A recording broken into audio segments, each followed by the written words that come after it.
পালাবো না, পালাবো না। কিন্তু নেত্রী চলে গেলে আমাদেরও দেখা পাওয়া যাবে না, ঠিক না বেঠে? কি হবে নেতা হয়ে জনবলে ঘাট ফুলিয়ে, রাজপথ গরম দেখে যদি থাকো ঘরে শুয়ে। এর চেয়ে সেজে গুজে ভিলেনের সঠিক পদে, এর চেয়ে সেজে গুজে ভিলেনের সঠিক পদে। দিয়ে দাও অভিনয়ে জীবনটাকে, দিয়ে দাও অভিনয়ে জীবনটাকে। কি হবে বেঁচে থেকে অযথা বিদ্যা শিখে, যদি না গড়তে পারি শোষণবিহীন সমাজটাকে? কি হবে বেঁচে থেকে? কি হবে আকাশ ছোঁয়া বিলাসবহুল বাড়ি গাড়ি, না খেয়ে কত মানুষ পরপারে দিচ্ছে পাড়ি? কি হবে আকাশ ছোঁয়া বিলাসবহুল বাড়ি গাড়ি, না খেয়ে কত মানুষ পরপারে দিচ্ছে পাড়ি? আজরাইল আসবে যবে মাটিতেই পড়ে রবে, আজরাইল আসবে যবে মাটিতেই পড়ে রবে। কোনো কাজে লাগবে না ওই প্রাসাদটাকে, কোনো কাজে লাগবে না ওই প্রাসাদটাকে। কি হবে বেঁচে থেকে অযথা বিদ্যা শিখে, যদি না গড়তে পারি শোষণবিহীন সমাজটাকে? কি হবে বেঁচে থেকে? কি হবে, কি হবে পুরুষ হয়ে জন্ম নিয়ে বাংলাদেশে, যদি যাই ক্ষমতাটা ঘুরে ফিরে নারীর হাতে?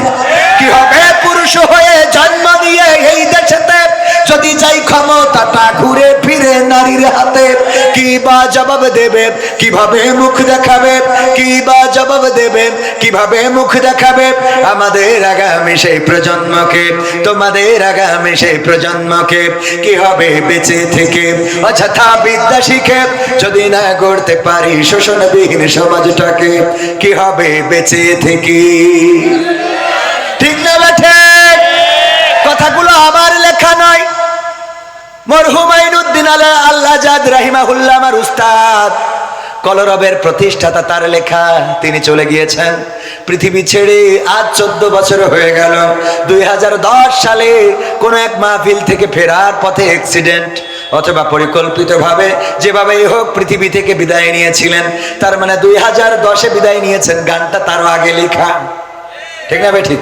আগে মানে কি, এটা 2000 সালের দিকে লেখা, 2000 সাল কিংবা 1999 সাল, সেই সময়ের গান এখনো গাইলে মনে হয় গতকালকে লিখেছে, ঠিক না? ঠিক। কারণ এখনো সমাজের পরিবর্তন হয় নাই, এখনো শোষণ মুক্ত সমাজ আসে নাই।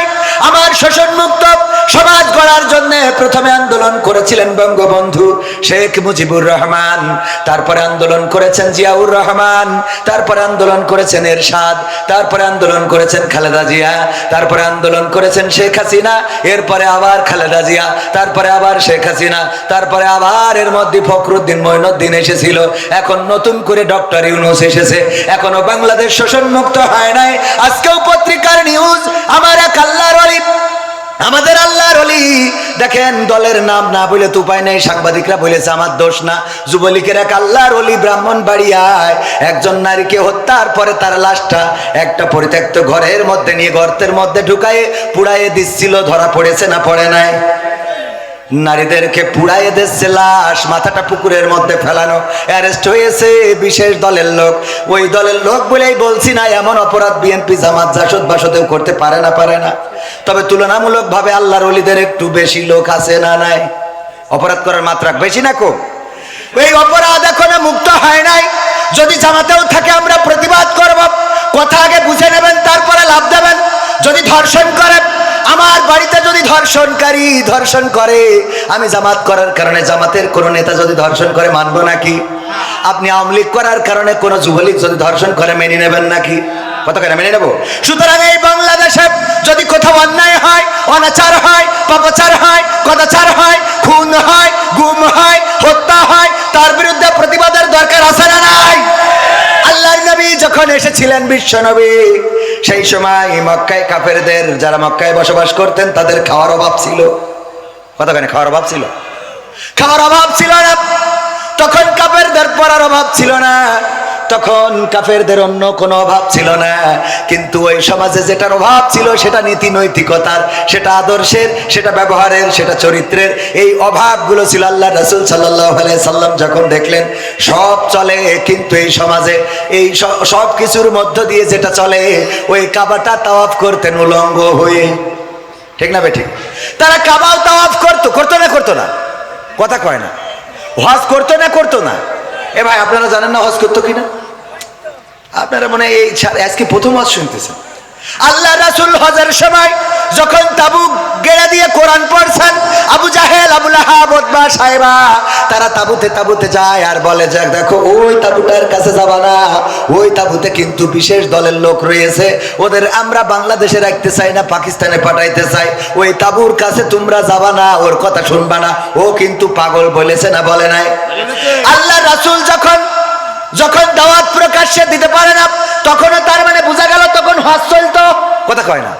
তখন হজ চলতো। এর আগের ঘটনা হলো সূরা ফিলেই রয়েছে, আল্লাহর নবী জন্মগ্রহণের 50 দিন পূর্বে সূরা ফিলে আল্লাহ সবিস্তারে বর্ণনা করে দিয়েছেন। ছোট্ট সূরায় সব ঘটনা বলে দিয়েছেন। আল্লাহর রাসূল তখনও জন্মগ্রহণ করেন নাই। আব্রাহা এসেছিল ওই কাবাঘর ভাঙার জন্য কি বাহিনী নিয়ে? হস্তি বাহিনী নিয়ে। কাবাঘর ভাঙতে আসলেন। অপরাধ কি? কারণ অপরাধটা হলো একটা গির্জা বানিয়েছিল আব্রাহা, সম্রাট আব্রাহা, বাদশা আব্রাহা। গির্জা বানানোর পরে বলল তোমরা এখানে তাওয়াফ করবা, ওইদিকে যাওয়ার দরকার নাই, ওই কাবায় তাওয়াফ করবা না। ওই কাবাবাসী তাওয়াফ তো করলই না, বরং কাবার প্রেমে তারা এত পাগল ছিল, আল্লাহর প্রেমে এত পাগল ছিল যে তারা ওই কাবার মালিককে তো ছাড়ে নাই, বরং বাদশা ওই যে কি আব্রাহা ও যে গির্জাটা বানিয়েছিল সেই গির্জায় ঢুকে পায়খানা করলো। আব্রাহার মিজাজ গেল খারাপ হয়ে, যে মানলি না হাগলি কেন? এটা কথা কি বোঝা গেছে? মানিস নি ভালো কথা, এখানে পায়খানা করে গেলি কেন? এই অপরাধ, এই রাগ, এই ক্ষোভ থেকে হস্তি বাহিনী নিয়ে আসলো কাবা ঘর ভাঙার জন্য। তার মানে রাসূল জন্মের পূর্বেও ওই কাবা তাওয়াফ করতো না? কাবাকে ভালোবাসার মানুষ ছিল না? কথা কয় না? ছিল না? ছিল মানে কি? রাসূলের দাদা, রাসূলের চাচা, রাসূলের আব্বার নাম আব্দুল্লাহ মানে গোলামটা কার? আল্লাহর গোলাম। সেই আল্লাহর গোলাম নামও রাখা হয়েছিল, সব ছিল, কিন্তু ওই সমাজে শান্তি ছিল না, ওই সমাজে নীতি নৈতিকতা ছিল না। সকালবেলায় বিবাহ করে বিকালবেলায় তালাক দিত, ইচ্ছা মতো 5 জন 7 জন 10 জন বিয়ে করত, বউ যাকে মন চায় তাকেই বিয়ে করত, এমনকি নিজের বোনকেও বিয়ে করতে তারা কার্পণ্য বোধ করতো না। তুচ্ছ কারণে মারামারি করত, কাটাকাটি করত, তুচ্ছ কারণে তারা অন্যায় লিপ্ত হয়ে যেত, একজন আর একজনের সাথে অবাধে মেলামেশা করত। এই জাতীয় অপরাধগুলোর কারণে আল্লাহ রাসূল সাল্লাল্লাহু আলাইহি সাল্লামকে আল্লাহ পাঠালেন ওই কাবা তাওয়াফ করার জন্য। যদি পাঠাতেন তাইলে ওই সময়ও কাবা তাওয়াফ করার লোক ছিল না? ছিল মানে কি? কাবার প্রেমে এত পাগল যে গির্জায় যেয়ে হেগে থিয়ে আইলো। তাহলে আল্লাহ কাবা তাওয়াফের জন্য রাসূলকে পাঠায় নাই। কথা কি বোঝা গেছে? আপনি হজে যাবেন, আলহাজ হাজী সাহেব সালমান এফ রহমানও হজ করেছে গত রমজানে। পীর সাহেব আমার ফেসবুক স্ট্যাটাস দিয়েছে, কাবার ইমাম যেখানে দাঁড়ায় আমি তোর বরাবর একদম টান টেনে সোজা এই পাশে দাঁড়াইছি। আল্লাহর ওলি দাঁড়াইলো কাবা ঘরে, যে এত বড় পরহেজগার ইমামের সামনে ইমাম বরাবর দাঁড়াইলো, আবার যেই বিপদে পড়েছে আগে দাড়ি ডারে ঝেড়িয়েছে। ঠিক না বেটে? আগে ঝেড়িস দাড়ি। এবার যদি বলেন এটা রাজনীতির কথা, না, কোন রাজনীতির কথা নয়। আমার কোন জামাতের নেতা ডাক্তার শফিকুর রহমান, আমার ডাক্তার শফিকুর রহমান তো আমিরে জামাত, কিন্তু উনি হলেন আমাদের আর এক শফিকুর রহমান, আমাদের সেক্রেটারি সাহেব। উনি যদি গতকালকে দাড়ি কামায়, বলেন দেখি জামাত করার কারণে আপনাদের নতুন হাট জামে মসজিদে খুতবা দিবেন কিনা? খুতবা দিতে দিবেন কে হাত উঁচু করেন? একজনও দেবেন মানে কাটি খুলি দেবেন। দাড়ি যখন কাটিছি আরো কিছু কাটবো। ঠিক না ঠিক? তার মানে আমরা কিন্তু নেতা হিসাবে, দল হিসাবে বললাম না, আমরা কি হিসাবে বললাম? আল্লাহ রাসূলের সুন্নাতের এমন অপমর্যাদা মানা যায় না? মানা যায় না। ও আমার ভাইয়েরা, আমরা কথা বলার সময় কথা অনেকেই শোনে না, আগের থেকে লাভ দিয়ে ওঠে। ওই যে আগের দিন বোঝানোর চেষ্টা করেছিলাম, দত্তপাড়ায় স্যার বললো কবিতা লিখে নিয়ে আসবা, কবিতা দেখবো কে ফার্স্ট হয়। কবিতা লিখে এনেছে ছাত্র, বলছে ঠিক আছে তুমি পড়ে শোনাও। বলছে চোখের জল উঠিয়াছে কপালে। বলছে তুই একেবারে জিরো, তো স্কুল তো বের করে দেওয়ার দরকার। কেন? এই চোখের জল কোনোদিন কপালে ওঠে? তোর লেখাপড়া হইলো এটা? এ কোন ধরনের কবিতা লিখেছিস? স্যার চোখের জল কি কপালে যায় না? বলছে না। কিভাবে যায়? চোখের জল কিভাবে যায়? তোর কবিতা হয়নি বাদ। বলছে বললাম তো এক লাইন, এর এই শুনেই ফাল পড়া শুরু করেছেন। পরের লাইনটা শোনেন কি বলতেছে, পা দুটো বাঁধা ছিল কদমের ডালে, পা যদি উল্টো করে বাঁধা থাকে তাহলে চোখের জল তো কপালেই আসে, ঠিক না বেঠে? স্যার বলছে ঠিক আছে 100-তে 100, বলছে পরের লাইন না সিঁড়ি অমনি তো আমার জিরো মেরে দিয়েছিলেন। কথা কি বোঝা গেছে? এই জন্য কথা শুনতে হবে ভালো করে, খেয়াল করে শুনবেন তাহলে বুঝতে পারবেন। যদি খেয়াল করে না শোনেন তাইলে অমনি লাফালাফি শুরু করে দেবেন। আমার আল্লাহ বললেন ইয়া আইয়ুহাল্লাযীনা আমানু, ইয়া আইয়ুহাল্লাযীনা আমানু লিমা তাকুলুনা মা লা তাফআলুন। কথাটা কার? অর্থটা কি? আল্লাহ বললেন ও ঈমানদারেরা শোনো, আল্লাহর ওলিরা, পরহেজগারেরা শোনো, তোমাদের বলি শোনো, এমন কথা তোমরা কেন বলো যা তোমরা কাজে পরিণত করো না। আল্লাহ এর পরের আয়াতে বলছে কাবুরা মাকতান ইনদাল্লাহি আন তাকুলু মা লা তাফআলুন। আল্লাহর কাছে এটা অত্যন্ত অপছন্দের, অত্যন্ত ঘৃণার যে তোমরা মুখে যা বলো কাজে তা পরিণত করো। কথা কয় না? এই যে আয়াত, এই আয়াতের ব্যাখ্যা করতে যে আমি খুঁজে পেলাম এমপিরা সব কোথায় গেল, মন্ত্রীরা সব কোথায় গেল, কোথায় কাদের কাকা, তাদের সারা দেশটা এখন লাগে ফাঁকা ফাঁকা। পালাবো না, পালাবো না, প্রয়োজন হলে ফখরুলের বাসায় গিয়ে উঠবো। ঠাকুরগাঁওয়ে বাসা আছে না, জায়গা দেবে? দেখেন এইবার আপনারা বোঝেন কেন বললাম এই কথা। পালাবে না, পালাবে না, যাই না তবু দেখা, তাদের সারা দেশটা এখন লাগে ফাঁকা ফাঁকা। ও আমার ভাইরা, আল্লাহ বলছে ইয়া আইয়ুহাল্লাযীনা আমানু লিমা তাকুলুনা মা লা তাফআলুন। ও ঈমানদাররা, আল্লাহর ওলিরা, পীর সাহেবরা শোনো, এমন কোন কথা বলো না যা তোমরা কাজে পরিণত করো না। কাবুরা মাকতান ইনদাল্লাহি আন তাকুলু মা লা তাফআলুন। আল্লাহর কাছে এটা অত্যন্ত অপছন্দের, অতিশয় অপছন্দের, ঘৃণার, ক্রোধের যে তোমরা যা বলো তা কাজে পরিণত করো না। দেখেন আমাদের নেতা বলল পালাবো না, এই কথা অপছন্দের কার? পালাইছে না পালাই নাই?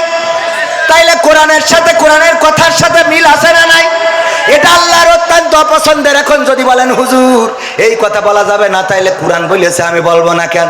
তুমি বললে পালাবা না, ঠাকুরগাঁওয়ে যাবো, আমি সেখানে যেয়ে খোঁজ নিয়েছি, যাইনি, আমি নিজে গেছি, সত্যি স্ট্যাটাস দিয়ে আছে ফেসবুকে, দেখে নেবে। এখানে গেলেন না, আবার বললেন পালাবেন না। এবার দেখেন পরহেজগার 80 রাকাত 90 রাকাত তাহাজ্জুদ না পড়ে আমার স্বামী ওসমান হাফিজাহুল্লাহ, উনি তো ঘুমাতে যান না, এই আল্লাহর ওলি, সে বলল খেলা হবে, খেলা হবে, আসো খেলবো। যেই ছাত্ররা খেলার জন্য দাঁড়াইলো সেই তো আল্লাহর ওলি নেই। তাহলে আল্লাহ বলছে কাবুরা মাকতান ইনদাল্লাহি আন তাকুলু মা লা তাফআলুন। ওগো স্বামী ওসমান এমন কথা কেন বলো? এই কথা তো আল্লাহর কাছে অত্যন্ত অপছন্দের, অত্যন্ত ঘৃণার, যে তোমরা মুখে যা বলো কাজে তা করো না। অথচ দেখেন অপর দিকে যারা বলেছে এই মাটি আমাদের সম্পদ, এটা তিতুমিরের মাটি, এটা শাহজালালের পুণ্যভূমি, এই জমিনে রক্ত ঝরেছে, আমার শহীদদের রক্ত লেগে আছে, 71-এ রক্ত দিয়েছি, এই জমিনে আল্লাহর ওলিরা ঘুমানো, এই জমিনকে অতন্ত্র প্রহারার, অতন্ত্র প্রহরীর মতো পাহারা দেব। 1 ইঞ্চি মাটি, আমার বাংলার মাটি, কোন দাদার হাতে ছেড়ে দেব না। বলেন দেখি ফাঁসির কাস্টে ঝুলাইছে, তাও কি পালাইছে কেউ? কথা কয় না পালাইছে কেউ? বরং মৃত্যুটাকে বরণ করেছে, হামলা হয়েছে, মামলা হয়েছে, এই দেশ ছাড়ে নাই, মাটি ছাড়ে নাই, এলাকা ছাড়ে নাই, বছরের পর বছর জেল জুলুম নির্যাতন সহ্য করেছে। কোরআনের পাখি দেলোয়ার হুসাইন সাইদি দলমত নির্বিশেষে সবার প্রিয় মানুষ, এই প্রিয় মানুষটা কোরআনের পক্ষে কথা বলেছেন। আওয়ামী লীগেরাও তার ওয়াজ শোনেন, বিএনপি, জামাত, জাসদ, বাসদ, হেফাজত সবাই তার ওয়াজ শোনে না, শোনে না? পালিয়েছেন কখনো? পালান তো নাই, বরং আল্লাহর নবীকে যেমন প্রস্তাব দেওয়া হয়েছিল, বিশ্ব নবীকে বলল, কাফেরেরা বলল দেখো সে কি চায়, এই মক্কায় তো সব আছে, আমরা তার সব দেব, কি কি দেবে? আবু তালিবকে ডেকে বলল মুহাম্মদকে থামাও। কি থামাবো, কিভাবে থামাবো? বলল প্রস্তাব নিয়ে যাও 3টা। কয়টা? 3টা। 1 নম্বর, যদি সে ক্ষমতা চায় মক্কার প্রেসিডেন্ট সবচেয়ে ধনী বানাবো, যদি সে নারী চায় তাইলে সবচেয়ে সুন্দরী নারীর সাথে বিয়ে করাবো, আর যদি বলে না 3টাই লাগবে একসাথে দিয়ে দেব, এর বিনিময়ে কালেমার দাওয়াত দেওয়া ছেড়ে দিতে হবে। আল্লাহর নবী সাল্লাল্লাহু আলাইহি সাল্লাম বললেন যে এই জন্যই আমি বসে আছি। কথা কয় না? কয় ঠিক? আল্লাহ নবী এই জন্য বসেছিল। নাউজুবিল্লাহ বলেন, নাউজুবিল্লাহ। এই যে ওয়াজ আমার শ্রোতাকে আমি মাঝে মাঝে পরীক্ষা নিই, যে যারা শ্রোতা এরা দেখি কিরাম ওয়াজ শুনে আবেগ মানে কি, মানে ওয়াজের পরীক্ষা পরীক্ষায় একটু করবো, আপনাদের করবো করবো রাজি? দেখা যাক, জীবনে তো কবে পরীক্ষা দিয়েছেন, 5 4 পড়ি, আমিও অনেক আগে দিয়েছি ছোটবেলায়, তো একটা পরীক্ষা হয়ে যাক, রাজি? আল্লাহ রাব্বুল আলামিন হঠাৎ করে মুনকার নাকিরকে খুঁজে পাচ্ছে না। আরে বাবা কি বিপদ, কত মানুষ মারা গেছে, কবরে যে সওয়াল করতে হবে, আর সেই সওয়ালের জবাব দেবে মানুষেরা। মান রব্বুকা ওয়া মান দিনুকা ওয়া মান নাবিয়ুকা, তোমার রবকে, তোমার দিন কি, তোমার নবীকে। কিন্তু মুনকার নাকির তো হারাই গেছে, খুঁজে পাচ্ছে না।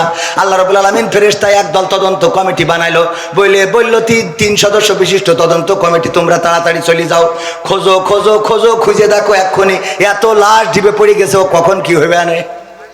ওরে বাবা এই পৃথিবীতে খুঁজে পায় না পায় না পায় না পায় না পায় না, হঠাৎ করে দেখে বাগদাদে আব্দুল কাদের জিলানির কবরে মুনকার নাকিরের হাত পিছনে নিয়ে পিঠ মোড়া দিয়ে বাইন্ধে রেখেছে।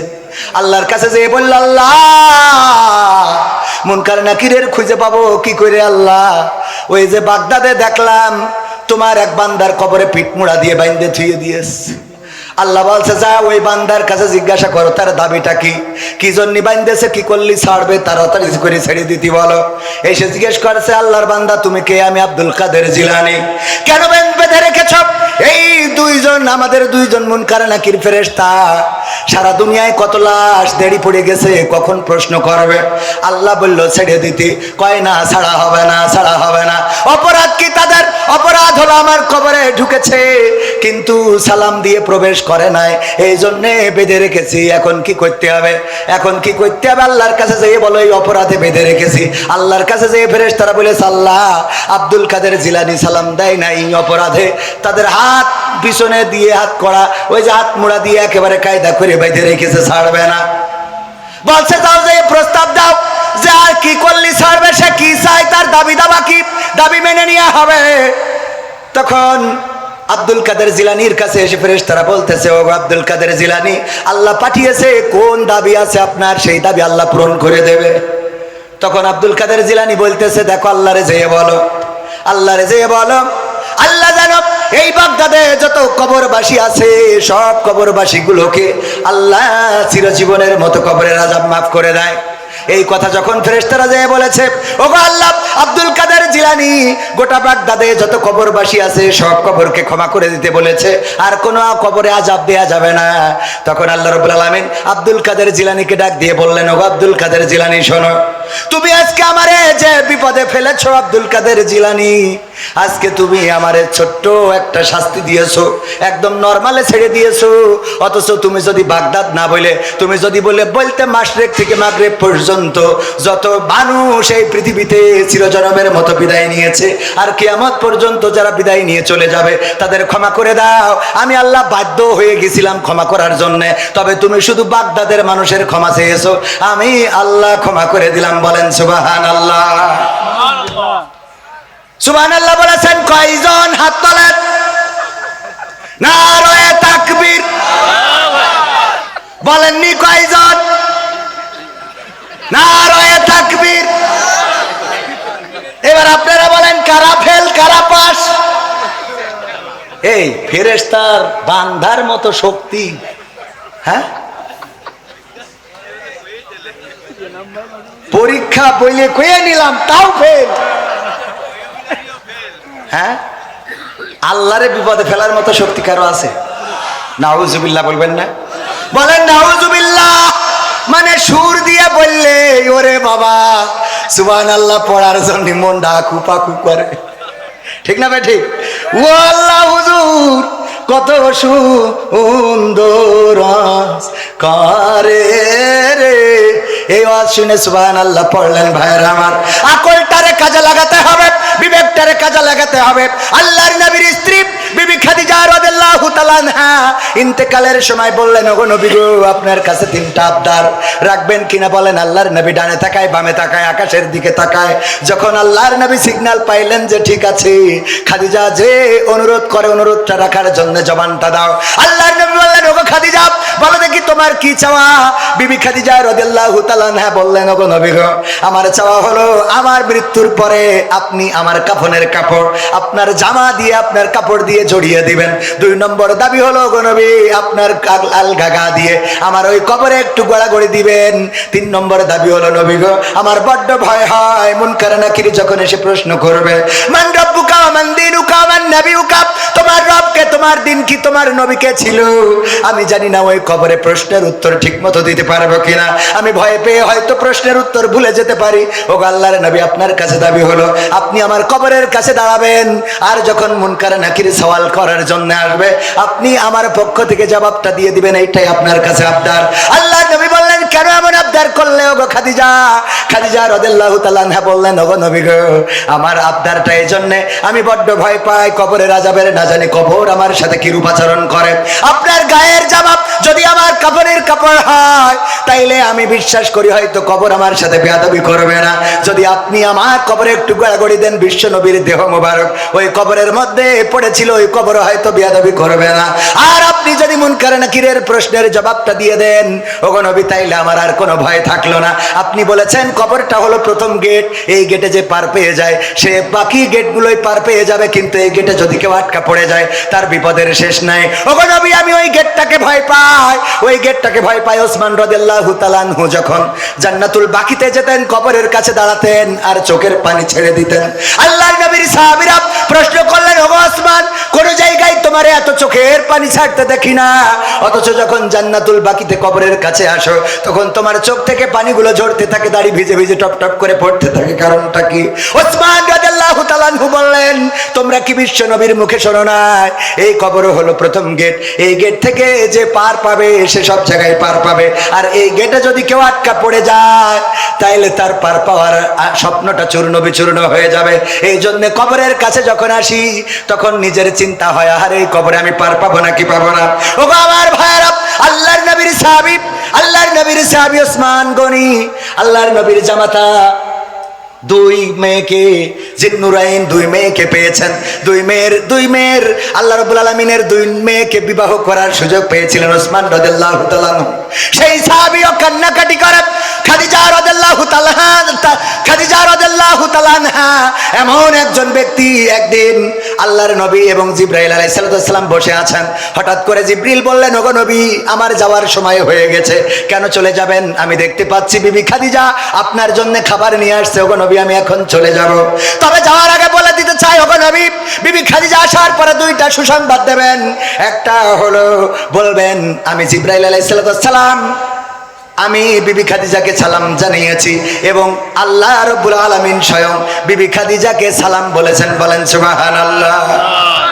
আল্লাহর নবীর কাছে যখন বিবি খাদিজা আসলেন, আল্লাহর নবী বললেন, ওগো খাদিজা, তোমার জন্য আজকে 2টা সুসংবাদ। একটা হলো ফেরেশতা জিবরাইল তোমাকে সালাম বলেছে, আর একটা হলো স্বয়ং আল্লাহ রাব্বুল আলামিন তোমাকে সালাম দিয়েছেন। আল্লাহর নবীর স্ত্রী খাদিজা রাদিয়াল্লাহু তাআলা আনহা বললেন, ওগো নবী, ফেরেশতা জিবরাইলের সালামের জবাব তো আমি দিতে পারি, এই সালামের জবাবটা আমি দিলাম, কিন্তু আল্লাহর নবী, আল্লাহ রাব্বুল আলামিনের সালামের জবাবটা কেমন করে দিতে হয় এটা জানি না, এই সালামের জবাবটা আপনি আমার পক্ষ থেকে দিয়ে দেন। এমন একজন রমণী, সে মৃত্যুর সময় চিন্তা করছে, আহারে যদি মারা যায় কবর আমার সাথে কেমন আচরণ করাবে। এই ভয়ে আল্লাহ রাসূলকে বললেন, আল্লাহ রাসূল, আপনি দাঁড়িয়ে আমার ফেরেশতার জবাবটা দিয়ে দেবেন। আল্লাহ রাসূল ইন্তেকালের পরে দাফন কাফন শেষ করার পরে দাঁড়িয়ে রইলেন। সবাই চলে গেল, আল্লাহ রাসূল দাঁড়ানো, কারো সাহস নেই ডাকার। হাসান হুসাইন, আল্লাহর নবীর ফাতেমা, কন্যা ফাতেমা কান্নাকাটি করে। সম্ভবত তখন হাসান হুসাইন হয় নাই, আমার জানা নাই। আমি হাসান হুসাইন বলতে গেছি, এটা আসলে ফাতেমা রাদিয়াল্লাহু তাআলা আনহার নাম বলতে যে ওই নাম চলে এসেছে। নবীর কন্যারা কান্নাকাটি করে। ফেরেশতা জিবরাইল এসে বললেন, আল্লাহর নবী, আপনি তাড়াতাড়ি করে বাড়িতে যান, আপনারা হালবর্গকে সান্ত্বনা দেন। বিবি খাদিজাকে হারিয়ে কান্নাকাটি করে তার সন্তানেরা, যে তাকে সান্ত্বনা দেন। আল্লাহর নবী বললেন, ওগো জিবরাইল, তুমি তো এসেছো, এখনো তো মুনকার নাকির আসে নাই। আমার পরে ওসিয়াত, খাদিজা বলেছে মুনকার নাকির আসলে আমি যেন তার প্রশ্নের জবাব দিয়ে দিই। এখনো পর্যন্ত আসলো না, আমি দাঁড়িয়ে আছি। ফেরেশতা জিবরাইল বললেন, ওগো নবী আপনি বাড়িতে যান। যে খাদিজা কবরের মুনকার নাকিরের প্রশ্নের জবাবের এত ভয় পেয়েছে, আল্লাহ রাব্বুল আলামিন আরশে আজিম থেকে ওই খাদিজার হয়ে সকল প্রশ্নের জবাবটা করে দিয়েছেন। বলেন সুবহানাল্লাহ। আল্লাহর নবীর এমন এমন সাহাবীরা কবরকে ভয় পেত।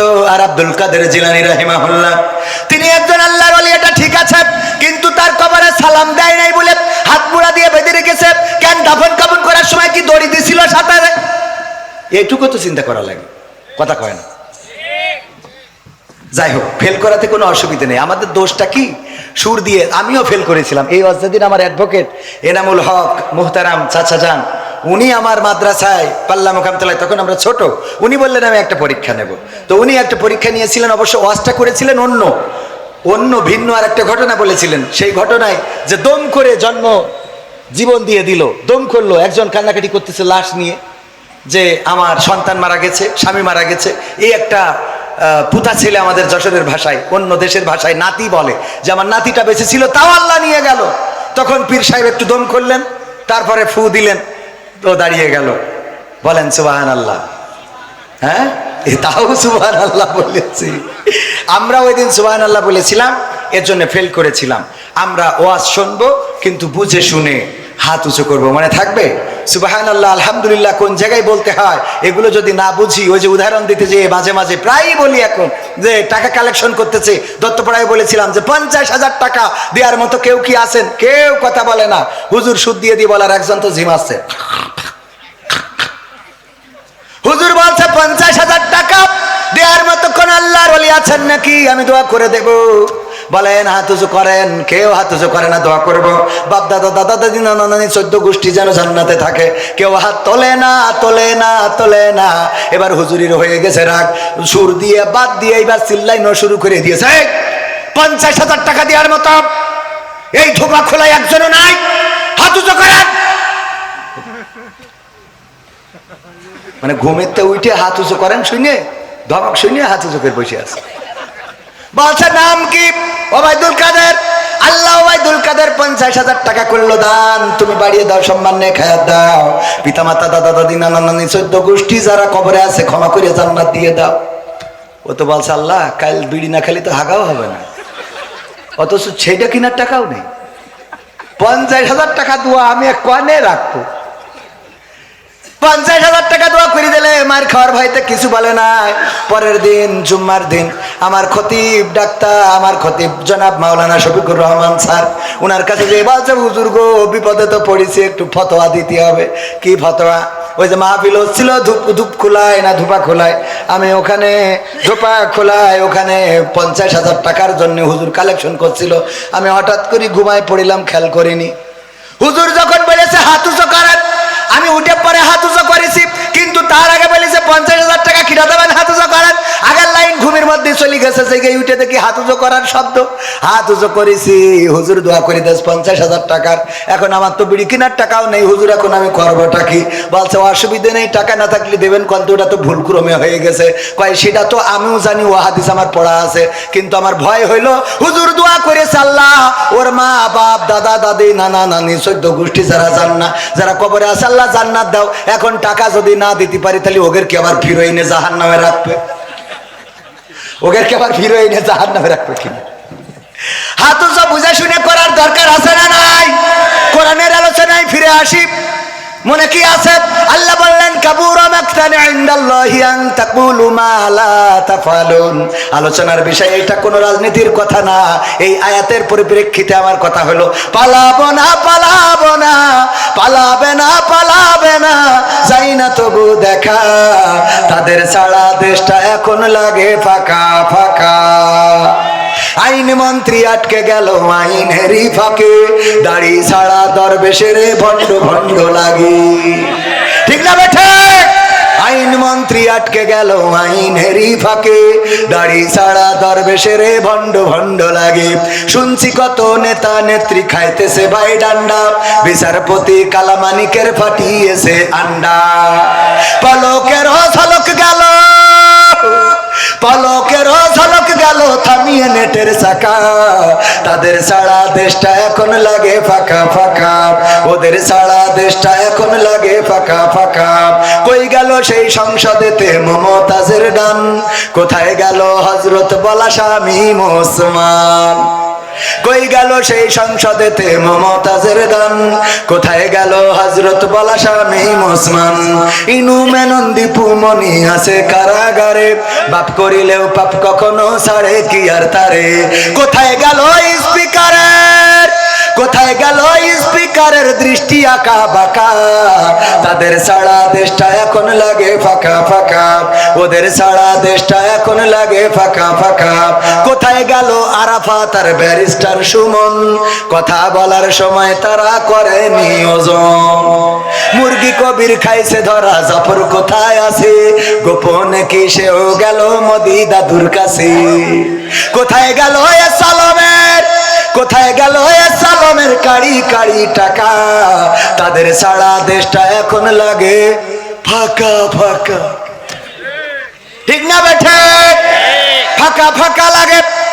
যারা এই কথাই রাজনীতি খুঁজে পান, একটাও রাজনীতির কথা না, এটা দুঃখের কথা, আক্ষেপের কথা, কষ্টের কথা। আমার মমতাজ সংসদে গান গাইলো, দেখেন এই মমতাজের জন্য কত ত্যাগী নেতা, তারাও মার্কা পায় নাই। সাকিব আল হাসান ক্রিকেট খেলে, হঠাৎ করে ও নৌকা পাবে কেন? আমার বুঝাই দেন। কথা কয় না, ও ক্রিকেট খেলে পালি ব্যাট বল উইকেট এইসব পাবে, হঠাৎ করে এই যে পেয়ে গেল। আর অমনি ওখানকার ত্যাগী নেতারা মাইনাস হয়েছে না হয় নাই? কথা কয় না, হয়েছে না হয় নাই? আমার ত্যাগের পক্ষে তারা মাইনাস হয়েছে। আপনারা তাহলে সারা জীবন দল করে করলেন কি? হঠাৎ সাকিব আল হাসান ক্রিকেট খেলতে খেলতে এসে যদিও মার্কা নিয়ে নাই, তাহলে তোরা রাজপথে থেকে লাভ ডাকি? কথা কয় না। এই মমতাজ গান গাইয়ে বেড়ায়, সেই মমতাজ কি করে পেয়ে গেল? কারণ ওই সংসদে বসে তেল মার্দন করলো, নেত্রীর নামে গান গাইলো, নেতার নামে গান গাইলো। আর যখন নেত্রী চলে গেল, আমার মমতাজ আপা একটা গানও গাইলো না। আমি বললাম তুই তো মনির খানের থেকে খারাপ। মনির খান যখন ওর নায়িকা চলে গেছে, অঞ্জনা অঞ্জনা, তুমি থাকলে না ভাত খেলে না, কনে গেলে তুমি ঘুমাইলে না, অঞ্জনা আছে না নাই? সব গানে অঞ্জনা। ও জানতো যে বিয়ে করার পরে আমার স্ত্রী আমারে ছাড়বে না, বলবে এত ভালো ও বাসতে রে, ক্যাসেটে ক্যাসেটে অঞ্জনারে। ঠিক না বে ঠিক? তারপরেও সাহস নিয়ে গিয়েছে। কত বড় সাহস চিন্তা করতে হবে। আর এখনকার সময় এখনো অঞ্জনার নাম ধরে গায়, আগের সময় তো তাও সাহস করতো, ভালো কথা। কিন্তু এখনকার সময় মোট সাহস করা যাবে না, কারণ আমার মা বোনেরা এখন ডাইরেক্ট, আগে তো তাও একটু কুপাকুপি পিটোপিটি হইতো, শুনতাম স্বামীর মারে, আর এখন ডাইরেক্ট মেশিন কেটে নিয়ে হাওয়া হয়ে যাচ্ছে। ঠিক না বে ঠিক? আপনি এটা শুনেন না, উস্তাদ মানুষ, ওরা শুনুন। এই ঠিক বলছি না বে ঠিক বলছি? ডাইরেক্ট নিয়ে চলে। আমি বললাম নিয়ে যাবি কেন? তো থুয়ে যা, জোড়াতালিতে যদি কাজে লাগানো যায়। শয়তান, বিপদে ফেলেছি আবার নিয়েও গেছিস কেন? পাগল। এসব ভয় রাখতে হয় মনের মধ্যে। একজন মানে স্ত্রীরা যে কি জিনিস, আল্লাহ। ওই না, ভালো মানুষ, ভালো মানুষ, আলহামদুলিল্লাহ, অনেক ভালো। সবাই তো না, পুরুষরাও তো শয়তানের শেষ আছে নাকি? গায়ে পেট্রোল দিলে আগুন ধরাই দেয়, আছে না? হ্যাঁ, নিজেরা ফেরেশতা মনে করেন। ও কিডা কত বাড়ি যাই বলছে ওট, বলছে কেন? বলছে তোর নামাজ পড়তে হবে। কে? তা বলছে হুজুর বলিছে যে যদি স্বামী স্ত্রী যদি নামাজ না পড়ে তা স্বামী জাহান নামে যাবে। তা বলছে তা অসুবিধা কি? তা অসুবিধা কি মানে? তোর আমি বিয়ে করে নিয়ে আসি, তোর জন্য আমি জাহান নামে যাবো? তুই পাগল পাইছিস নাকি? বুঝি না তা তো না, ওট। তা বলছে নামাজ তো তুমিও পড়ো না। বলছে আমার জন্য আমি জানো, তোর জন্য যাবো কে? আমার জন্য যাবো, তোর জন্য যাবো কে জন্য? পাগল পাইছ? বলছে শীতের রাতে ডিস্টার্ব করি না, কাল খেতে পড়। কে কাল খেতে পাইছি থাকবো, তার কোনো গ্যারান্টি আছে? গ্যারান্টি আছে? রঙ্গরসের দিন ছিল আমার একদিন, 12 ঘন্টা বেলায় আমার সন্ধ্যা হইল, পাখি উড়ে যাওয়ার বুঝি সময় হলো, পাখি উড়ে যাওয়ার বুঝি সময় হলো। শরীরে চামড়া ছিল টান, মিষ্টি সুরে গাইতাম গান, গলার আওয়াজ আমার কত দূরে যাইতো।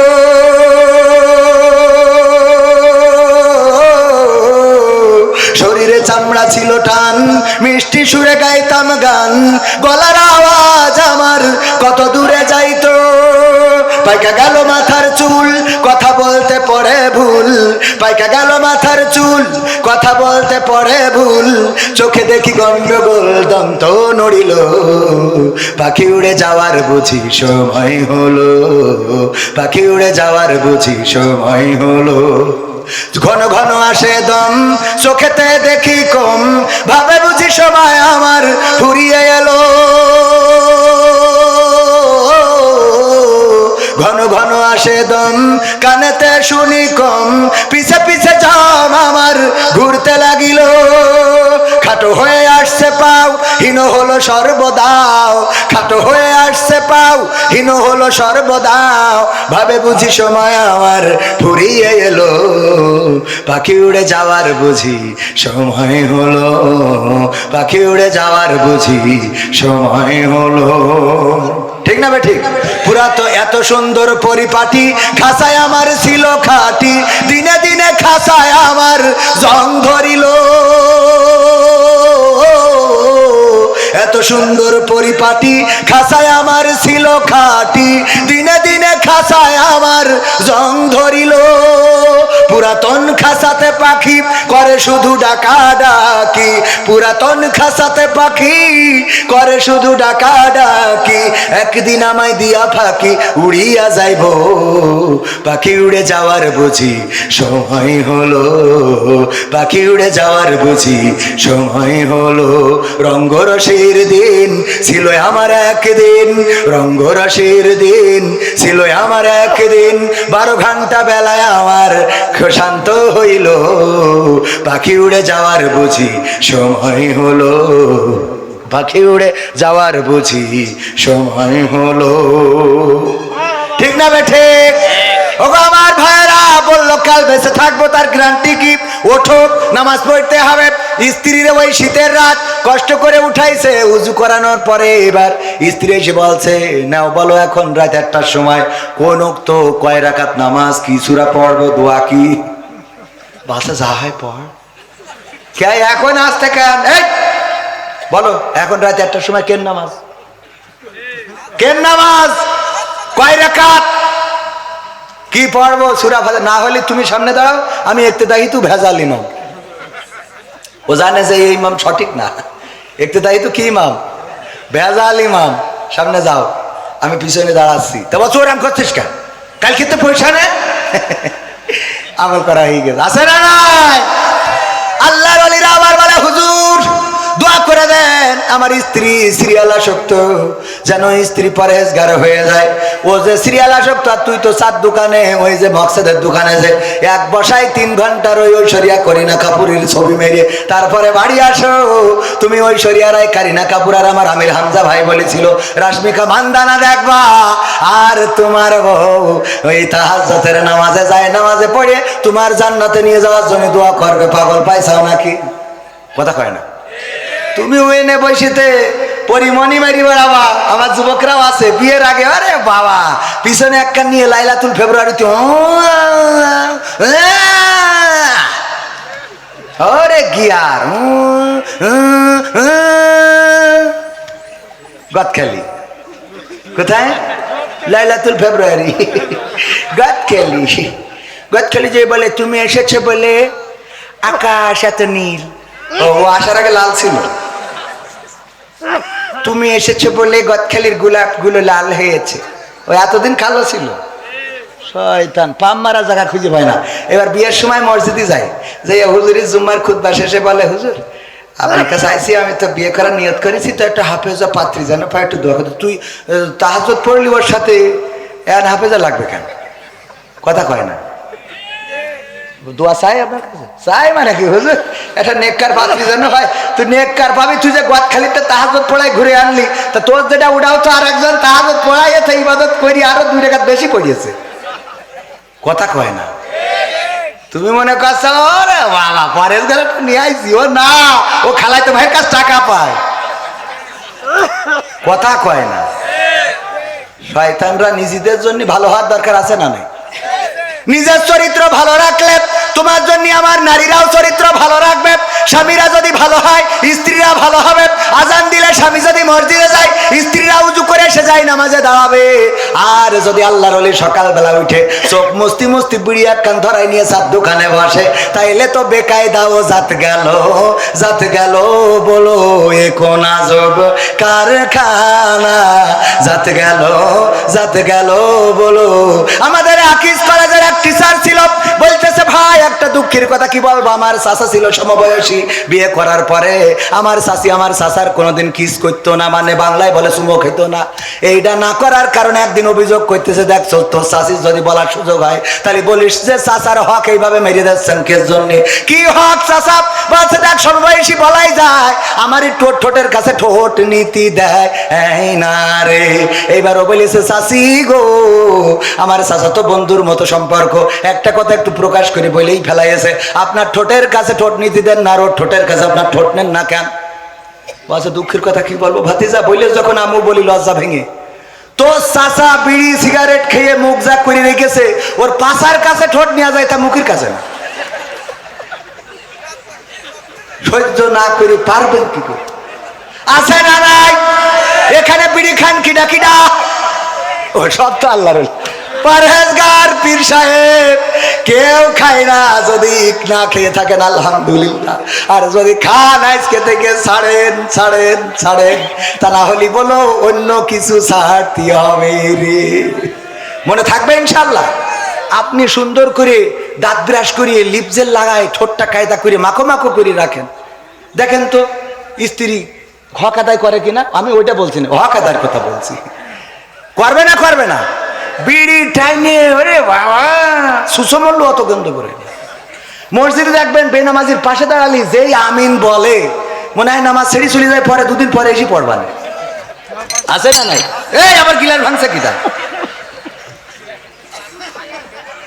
এই ঠিক বললাম না ঠিক বললাম?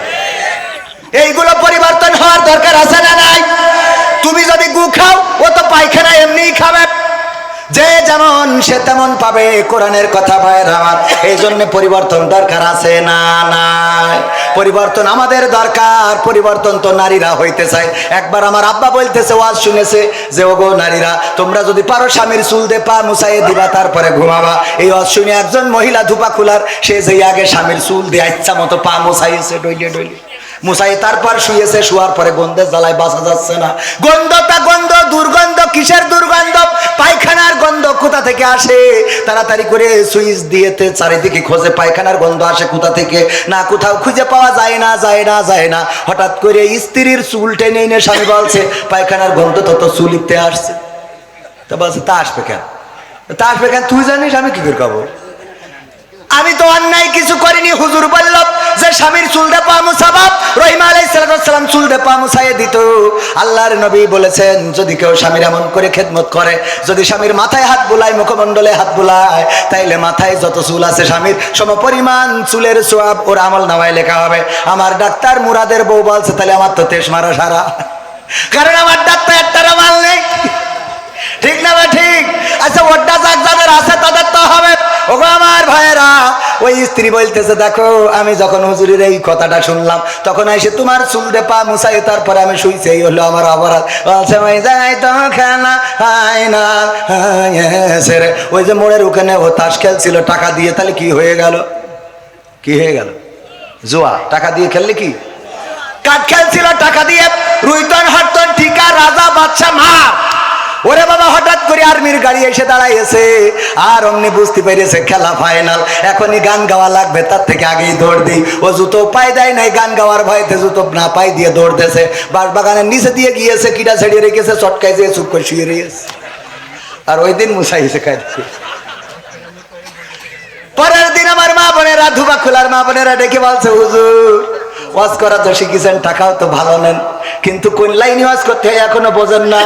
আপনারা আমাদের বললেন যে স্বামীর চুল দিয়ে পা মুছাই দেবেন, আমরা তো অবলা নারী, আমরা স্বামীর খেদমত করার জন্য চুল দিয়ে পা মুছাতে আপত্তি নেই, কিন্তু ওদের একটু বলে দেবেন যে ওই বাহাত্তারা যেন টিউবওয়েলের পাটা ধুয়ে তারপর শোয়, পাটা অন্তত ধুয়ে যেন শোয়। আজকালকের ছেলেরা বই নিয়ে আর বসে না, ও বাবা গুগলে সার্চ করে পড়ি। ওরে কালের মেয়েরা কোরআন হাদিস ধরে না, এখনকার মা বোনেরা কোরআন হাদিস পড়ে না, ও আল্লাহ টিকটকে ভিডিও ওরা করে পড়ি। নতুন করে হয়েছে চালু এখন আবার কোন ট্রেন্ড, পরিচয় করাই দেখি এই আমার গার্লফ্রেন্ড। আছে না নাই? গদখালি যদি হঠাৎ করে দেখা হয়, বুরকা বলা, পিছনে বাইকের পিছনে সালাম দেবেন, ভাবি কেমন আছেন, দোস্ত কবে বিয়ে করলি জানালি না তো, হঠাৎ করে বলে আরে না এখনো বিয়ে করি নাই, বিয়ে করলি তো জানবি। এটা তাইলে কিডা পরিচয় করাই দিলে এই আমার গার্লফ্রেন্ড। আছে না নাই? নতুন করে হয়েছে চালু এখন আবার কোন ট্রেন্ড, পরিচয় করাই দেখি এই আমার বয়ফ্রেন্ড। নারীরা নারীরা করায় না করায় না, হঠাৎ একটা ঘাড়ে করে নিয়ে বাড়ি হাজির, কবির বিন সামাদের মাত্র সাথে করে নিয়ে, এই কিডা? আল্লাহ আম্মা, কবির বিন সামাদ আমার বয়ফ্রেন্ড। কবির বিন সামাদ, ও আব্বা ভালো, ভালো, হ্যাঁ হাউ আর ইউ। আরে ভাব, আছে না নাই? এইবার 3-4 বছর ধরে লাইন মেরে ও কয় যে, ওর মা কয় দেখো তোমার ছেলেটা কি বলে যে ওর আব্বা তো তোর মতো গান জুইটে তো মেনে নিত না, তাই এক কাজ কর, তুই আমার মায়ের নিয়ে চলে যা, আমি এদিক ট্যাকেল দুবানে। আর মায়ের বলে তুই ওর নিয়েতে যা, কাজী অফিস থেকে পাল্লি পড়ি নিস আর না পারলি সে যা এবারে, তুই যা, আমি তোর আব্বা দেখ পানে বইলিতে পাঠাই দিয়ে।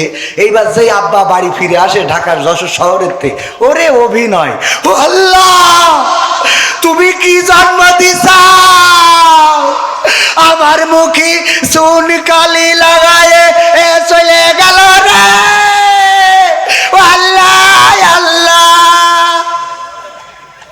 শয়তান, তোর অভিনয়ের কাছে শেখ হাসিনাও ফের, ঠিক না বে ঠিক? কি অভিনয়! ও বলো পাঠাই দিলে যে তোর মতো গান দুইটার সাথে দেবে না, তুই আগে নিয়ে হাট, কবির বিন সামাদ নিয়ে যা, যা হয় আমি ট্যাকেল দুবানে। ওর বুদ্ধি আছে, ওরে বাবা সদ্যর স্বামী কি জন্ম দিছাও, কি জন্ম দিছাও, আমার বাপ দাদার 14 পুরুষই এমন কিছু ঘটিনি রে, ও আল্লাহ আল্লাহ। ওর বাপ দাদা 14 পুরুষই ঘটিনি, ও যে কোন জায়গার পানি খাইয়েছো আল্লাহ জানে। হ্যাঁ হ্যাঁ হ্যাঁ হ্যাঁ ঠিক আছে। ওরে বাবা রে, এরা মনে করছে খালি শুধু এদের ভয়, মনে করছে আমি রাজনীতির কথা বলবো। রাজনীতির কথা বলবো কেন? আমি কথা কয় না, রাজনীতির কথা বলার কোনো দরকার আছে? যা বলবো কোরআন হাদিসের আঙ্গিকে আছে। আমি প্রায়ই বলি, যদি মুসার কথা বলেন তা এমনি ফেরাউন আসবে, কথা কয় না। যদি আপনি নমরুদের কথা বলেন, দূর ইব্রাহিমের কথা বলেন, তা নমরুদ আসবে। বিশ্বনবীর কথা বললি আবু জাহেল। তো কোরআনের এই সমসাময়িক সময়ে যদি কথা বলি আর শফিকুর রহমান যদি বাধা দেয়, তো তার নাম বলতে হবে না, কথা কয় না। অনেকেই মনে করে এটা নো, আরে বোঝেন না, খালি ভালো করে বুঝে। আমি এসব আপনারা বলছেন আমি 12টার মধ্যে শেষ করবো, আধা ঘন্টা থাকা যাবে না? ইনশাল্লাহ থাকা যাবে কি না?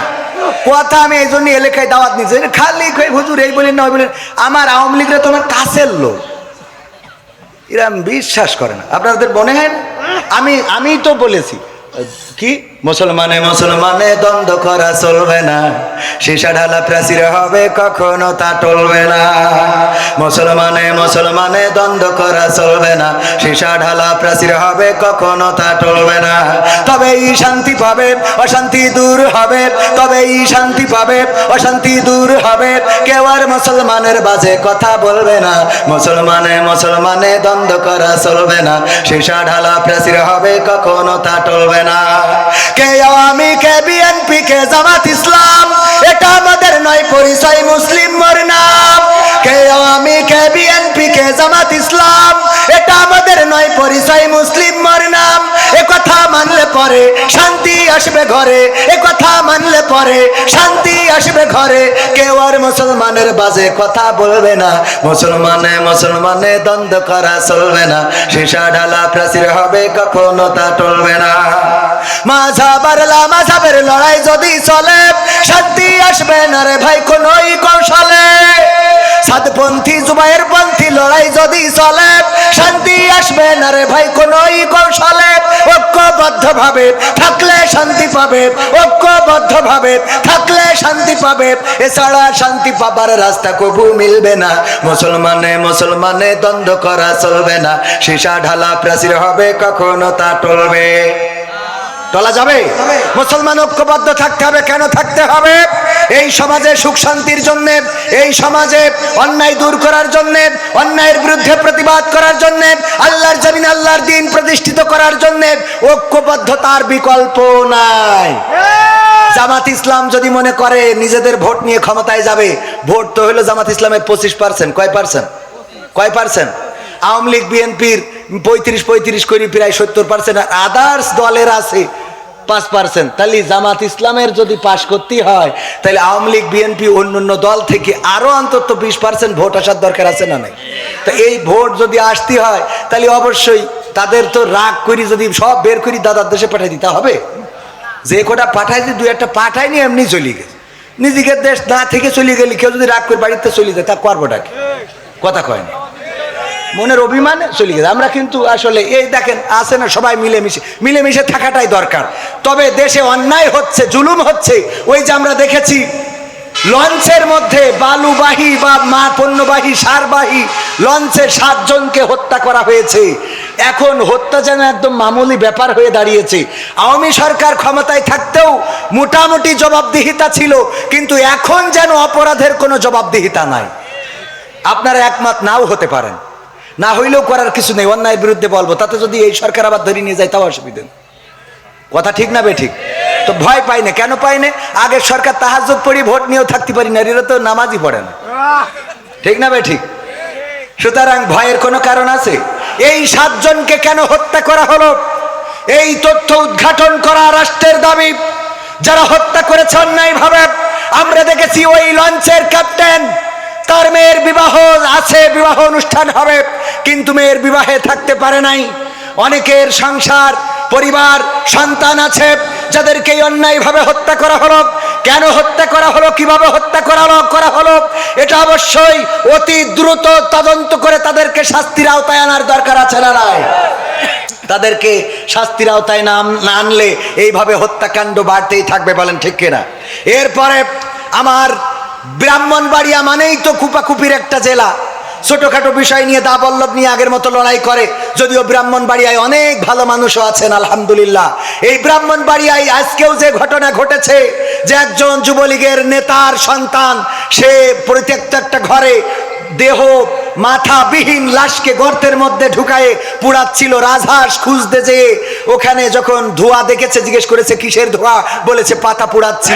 কয় কিসের পাতা একটু দেখতে চায়, দেখতে দেয় নাই, মারার হুমকি দিয়েছে। পরে গ্রামবাসী একসাথে হয়ে সেখানে যাওয়ার চেষ্টা করেছে, বাধা দিয়েছে, পুলিশকে খবর দিয়েছে, যে দেখে একটি মাথাবিহীন লাশ পুড়ানো হচ্ছে গর্তের মধ্যে ঢুকিয়ে। এই লাশ পুড়ানোর যে অপরাধ এবং এই লাশটাকে পুড়ানো হচ্ছে, এটা জাহিলি সমাজকেও হার মানায়, বলেন ঠিক কিনা? এমনকি ওই মাথাটা পরবর্তীতে পুকুরে খুঁজে পাওয়া গেছে। মাথাটা একটা 50 বছর বয়সী নারীর। এই নারীকে ফজরের সময় ডেকে নিয়ে কি কারণে হত্যা করা হয়েছে এখনো পর্যন্ত সাংবাদিকরা জানাতে পারে নাই, তবে হয়তোবা জানাতে পারবে এবং জানানো উচিত। এই হত্যাটা যদি অন্যায়ভাবে হয়ে থাকে, যদি না অবশ্যই অন্যায়ভাবে হয়েছে, সেই হত্যার বিরুদ্ধে সোচ্চার হওয়া শুধু নয়, বরং অপরাধীদের দৃষ্টান্তমূলক শাস্তির দরকার আছে না নাই? মুক্তিযোদ্ধাকে লাঞ্ছিত করা হয়েছে কোথায় জানেন কিনা? 14 গ্রামে। কোথায়?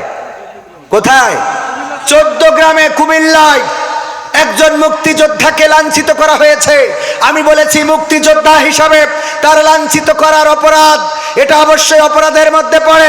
সুতরাং যারা জড়িত আছে আজকে গ্রেপ্তার করা হয়েছে, আমরা দৃষ্টান্তমূলক শাস্তি দাবি করছি। কিন্তু তিনি 9টা হত্যা মামলার আসামি। এই 9টা হত্যা মামলা মুক্তিযুদ্ধ হইলেই পার পেয়ে যাবে না। কথা কয় না? সাদেক হোসেন খোকাকে যখন রক্তাক্ত করা হয়েছিল, তখন এই বীর পুরুষ, এই গেরিলা যুদ্ধের অন্যতম প্রধান তার পক্ষে কথা বলার মতো সুশীল সমাজ পাওয়া যায় নাই। যখন আমার আলেমদের হাতে হাত কড়া লাগানো হয়েছিল তখন কথা বলার মতো মানুষ পাওয়া যায় নাই। যখন মামুনুল হককে গ্রেফতার করে সোজা মানুষকে কুজা করে দেওয়া হয়েছিল তখন কথা বলার লোক পাওয়া যায় নাই। যখন আমির হামজাকে হাতে হাত কড়া পরিয়ে জেলখানায় রেখেছিল তখন কথা বলার মতো সুশীল পাওয়া যায় নাই। আর যখন চুন থেকে পান খসে বা পান থেকে চুন খসে তখন অমনি সুশীলরা জেগে ওঠে। আমার সুশীলরা যখন ছাত্রদের হত্যা করে ট্রাকের মধ্যে ভরে পেট্রোল ঢেলে আগুন জ্বালিয়ে পুড়িয়েছিল, হাত পা দেখে চেনার উপায় নাই যে লাশটা কার। এই লাশগুলো নিয়ে কথা বলার মতো সুশীল পাওয়া কথা কয় না। আপনি সুশীল আমি মানলাম, কিন্তু যখন ওই যে সুশীল কেমন, এক দারোগা থানা কামাই করেছে আগের সময়, তখন থানা কামাই করলি দারোগা বা তাদের যে উপরের কর্মকর্তা থাকে ও বেদে পিটাইতো, তো এই জন্যই জানে যে পিটাবে, পিছনে বস্তা বাইন্ধে নিয়ে তারপরে গেছে যে পিটান যা দেবে বস্তার পরে। তো এখন যেই বলছে স্যার আমি তো একটু বউ নিয়ে পিকনিক করতে গেছিলাম, তো এই জন্য দেরি হয়ে গেছে, কয় তোর 100 বেত্রাঘাত।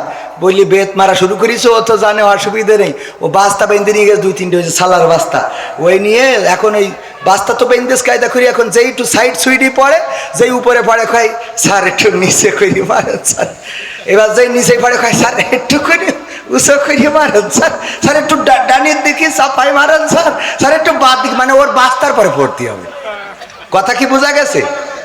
কথা বোঝেননি তো? আমাদের কাজ হইলো বাস্তার পরে পড়া লাগবে।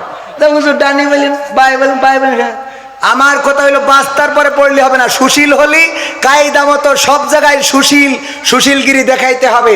সুশীলগিরি সব জায়গায় দেখাই না বলে এই সমাজের অপরাধ কমছে না, বলেন ঠিক কিনা? আমরা তারা যারা জুলুমের বিরুদ্ধে প্রতিবাদ করি, নাটোরে মন্দিরে হামলা হয়েছে, বলা হচ্ছে যে ডাকাতরা ছিনতাই করতে যে হামলা করেছে একজন, সেখানে থাকা প্রতিবন্ধী মানুষ বা মানসিক চাহিদা সম্পন্ন মানুষ, তাকে হত্যা করা হয়েছে। আমি ব্যক্তিগতভাবে তার বিচার চেয়েছি এবং এটার বিচার করতেই হবে, বলেন ঠিক কিনা? কারণ আমার দেশে মন্দিরে হামলা হবে এটা আমরা মানব না। আমাদের ইসলাম এটা শেখায় নাই, আমাদের রাসূল এটা শেখায় নাই, আমাদের ধর্ম এটা বলে না, বরং আমাদের ধর্ম বলেছে যার ধর্ম সে তার কর্ম করবে, এতে কোনো আপত্তি। আমরা দাওয়াত দিতে পারি কিন্তু তাদের উপরে জুলুম করতে পারি না। আমরা তাদের কাছে দাওয়াত নিয়ে যেতে পারি কিন্তু বাধ্য করতে পারি, এটার নাম ইসলাম। আর এই ইসলামের কথা যারা বলে তাদের নিয়ে এত চুলকানি, এত ষড়যন্ত্র, এত ডানে বামে কথাবার্তা কেন? মালাই ভাষায় একটা গজল বলেন, মালাই ভাষায় গজল বলা লাগবে এখানে। মালয়েশিয়ায় যারা ছিল তারা হয়তো 2-1 বসবে, যারা ছিল না তারা বসবে না। তো আমার এর আগের রিকোয়েস্ট যেটা সেটা রাখতে চাই, আপনারা শুনতে রাজি আছেন? আর একটু সময় থাকা যাবে? আমার বাংলাদেশের এই সঙ্গীতটা গোটা প্রবাসীদের জীবন নিয়ে, সঙ্গীতটা প্রবাসীদের জন্য অনুরোধ বা উৎসর্গ করছি। আমার বাংলাদেশের প্রবাসীদের গল্প বলি শোনো, আমার ধোপা খোলার প্রবাসীদের গল্প বলি শোনো। এ গল্প তো কল্পনা নয়, তোমরা কি তা জানো ও ভাই? এ গল্প তো কল্পনা নয়, তোমরা কি তা জানো? আমার বাংলাদেশের প্রবাসীদের গল্প বলি শোনো। পল্লী গায়ের দুরন্ত ছেলে বাপে ডাকে খোকা, হঠাৎ করে ঢুকলো মাথায় বিদেশ যাওয়ার পোকা। রোগে শোকে ক্লান্ত পিতা খাটার নাই উপায়, বেকার ছেলের এমন কথায় বাবাও দিল সাই। ক্ষেতের জমি হালের গরু বিক্রয় করে দিয়ে বাকি টাকা করলো পূরণ মায়ের গহনা নিয়ে। অনেক আশা বুকে বেঁধে ছাড়লো যখন বাড়ি, সে যে কি বেদনা বিধুর ছিড়ল যেন নারী। মায়ে কান্দে, ভাইয়ে কান্দে, কান্দে আপনজন, চোখের জলে বুক ভেসে যায়, শক্ত করে মন। এমন মানুষ কোন সে জানা, এমন মানুষ কোন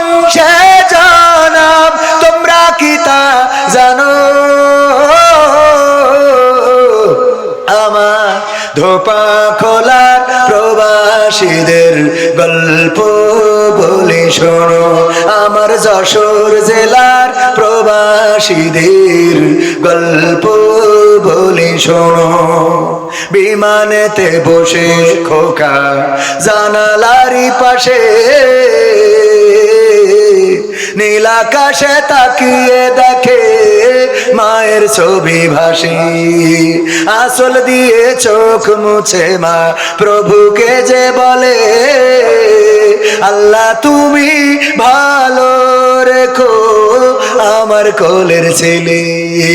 খোকা যে ছিল মা জননীর কলিজারি বোটা, ভাবতে সব চোখ ভিজে জল পড়লো ফোঁটা ফোঁটা। এমন মানুষ কোন সে জনাব, এমন মানুষ কোন সে জনাব, তোমরা কি তা জানো? আমার ধোপা খোলার প্রবাসীদের গল্প বলি শোনো, আমার যশোর জেলার প্রবাসীদের গল্প বলি শোনো। নদ নদী আর সাগর নগর দিয়ে খোকা পাড়ে পৌঁছালো যে অতি সাধের বিদেশের বাড়ি। অনেক কষ্টে মিলল খোকার এমন একটা কাজ, হাড় ভাঙা খাটুনি তাতে সকাল দুপুর সাজ। রোগে শোকে কাজ করে যায়, করে না অবহেলা, আকাশ সমান স্বপ্ন দেখে কাটিয়ে দেয় বেলা। মা জননীর সাথে যখন খোকা কথা কয়, বলে বাবা কেমন আছো জানতে ইচ্ছা হয়। মা গো আমি ভালো আছি, মা গো আমি ভালো আছি, দুঃখ নেই তো কোনো। আমার বাংলাদেশের প্রবাসীদের গল্প বলি শোনো, আমার মালয়েশিয়ার প্রবাসীদের গল্প বলি শোনো। হঠাৎ করে বাবা বলে টাকার যে দরকার, তোর মায়েরই বড় অসুখ দেখাবো ডাক্তার। চিন্তায় আমার বাড়ছে আবার তোর বোনেরই নিয়ে, দিনে দিনে হচ্ছে বড় দিতে হবে বিয়ে। তোর ভাইয়েরই লেখা পড়ার খরচ বেড়ে গেছে, দরকার এখন অনেক টাকার, তোর কাছে কি আছে? পাইনি বেতন এখনো খোকা, পকেটটা যে ফাঁকা, তবুও বলে ভেবো না বাবা দেব আমি টাকা। এমন মানুষ কোন সে জনাব, এমন মানুষ কোন সে জনাব, তোমরা কি তা জানো? আমার ধোপা খোলার প্রবাসীদের গল্প বলে শোনো, আমার সৌদি আরবের প্রবাসীদের গল্প বলে শোনো। দিন মাস গুনে খোকা এখন পৌঁছালো বছরে, করতে হয় কাজ এখন যে তার 10 তলার উপরে। হঠাৎ করে কি হতে কি যেন হয়ে গেল, 10 তলারই উপর থেকে খোকা পড়ে গেল। আকাশ সমান স্বপ্নগুলো আকাশে গেল উড়ে, দেহ থেকে প্রাণ পাখিটা গেল যে ভাই ছেড়ে। বন্ধুরা যে এসে দেখে রক্তে তরতর, নিথর দেহ পড়ে আছে জমিনের উপর। এমন মানুষ কোন সে জনাব, এমন মানুষ কোন সে জনাব, তোমরা কি তা জানো?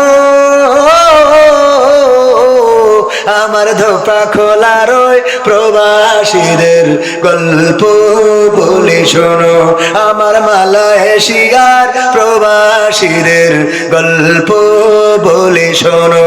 পাঠাতে হবে লাশটা দেশে, আপন তো কেউ নাই, বন্ধুরা সব মিলে মিশে করলো এ কাজটাই। শুনে এ খবর মা জননীর সে কি আহাজারি, তার কান্দনে আকাশ বাতাস হচ্ছে যে ভাই ভারী। অবশেষে খোকার কফিন পৌঁছালো যে বাড়ি, ভাই বোনার গায়ের স্বজনের সে কি আহাজারি। মা জননী কেঁদে বলে ওরে আমার ছেলে, বিদেশ থেকে কোন দেশে তুই গেলি আবার চলে। মাগো আমি সুখানিতে, মাগো আমি সুখ কিনিতে জীবন দিছি জানো, আমার ধোপা খোলা রই প্রবাসীদের গল্প বলি শোনো।